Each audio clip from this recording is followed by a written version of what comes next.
The BBC have put out a piece about adverts which have been used of Oprah Winfrey, Nigela Lawson, and Piers Morgan to promote a thing called Genie Script, which is part of a manifestation course.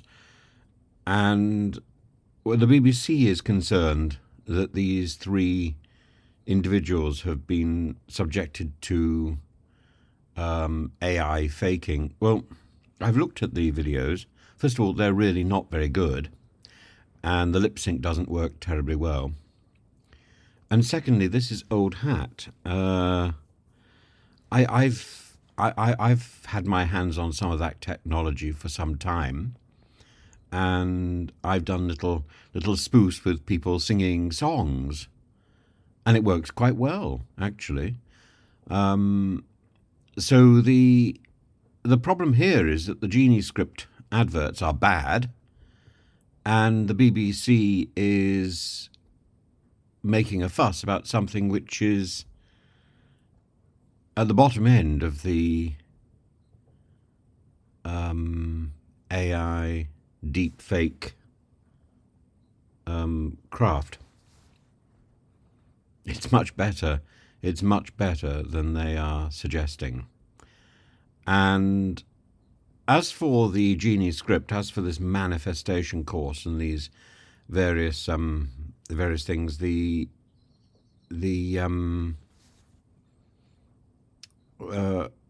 you get emails from people who tell you that they're talking to angels, and all they want is £1,000 so that you can realize your full potential, this is nonsense. This is a form of manipulation, predatory behavior,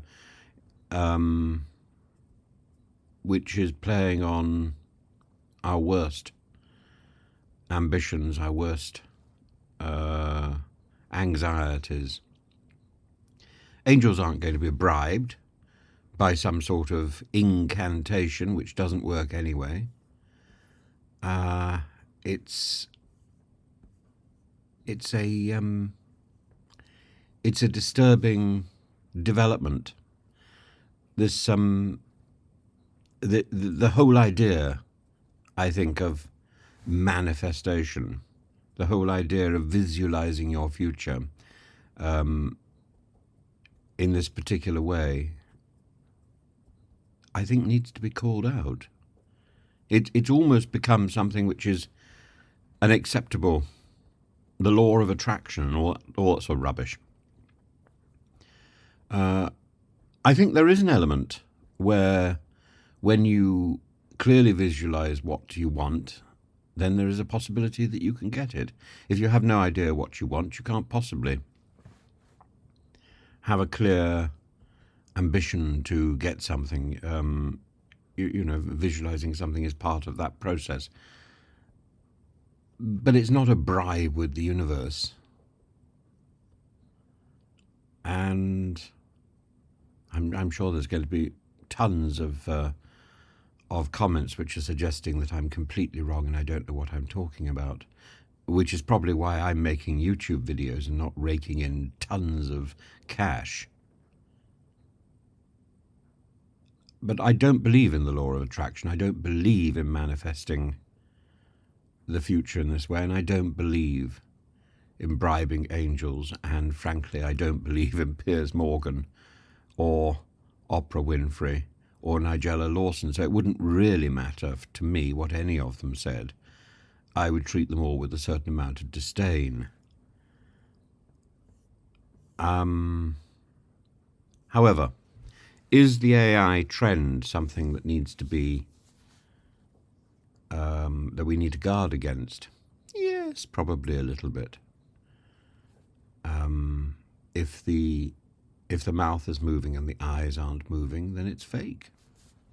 And all you have to do is look at the difference between mouth and eyes, and you should be able to see. And in this particular case, as I say, you need to look to see whether or not there's actually any genuine lip sync. And there isn't. It's been done by some twit who doesn't really know how to control the technology.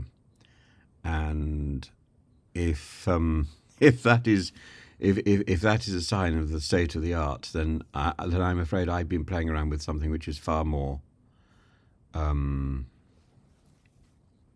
effective, and I didn't realise it, and I'm sorry if that's the case. As for voice clones, they're easy as well, I'm afraid, and there are again a number of magic mic type systems on the market that you can buy into, and there are also voice clones which will make you sound exactly like Mr. Trump. If anybody wants to do that, well, the technology is out there. But I'm not sure it's necessarily a good thing. As for AI-generated imagery,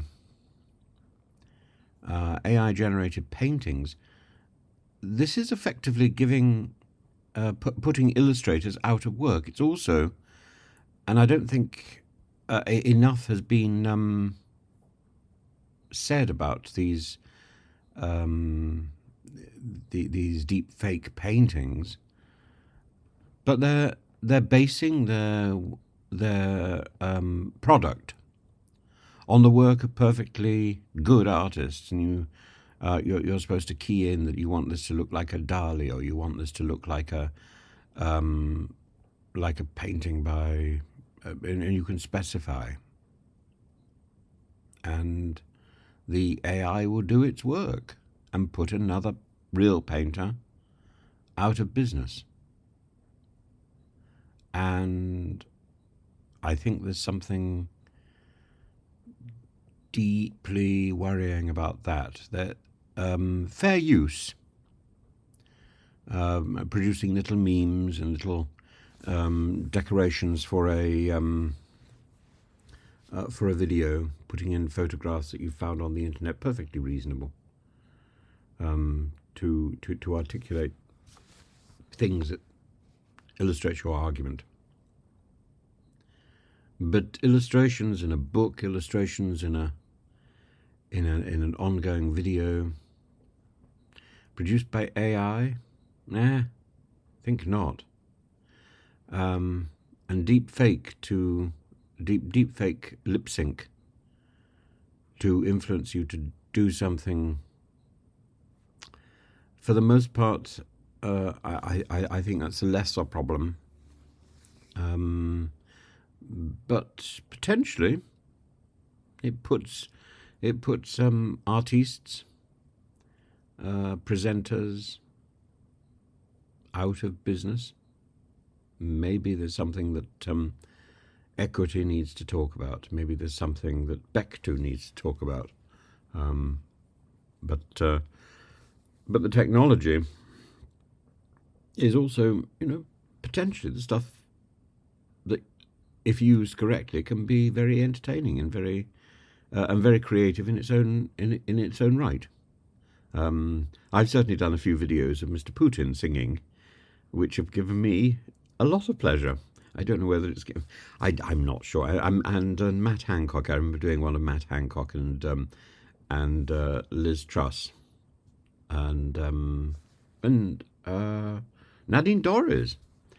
And I don't think anybody would have any suspicion, any thought that these people were themselves. But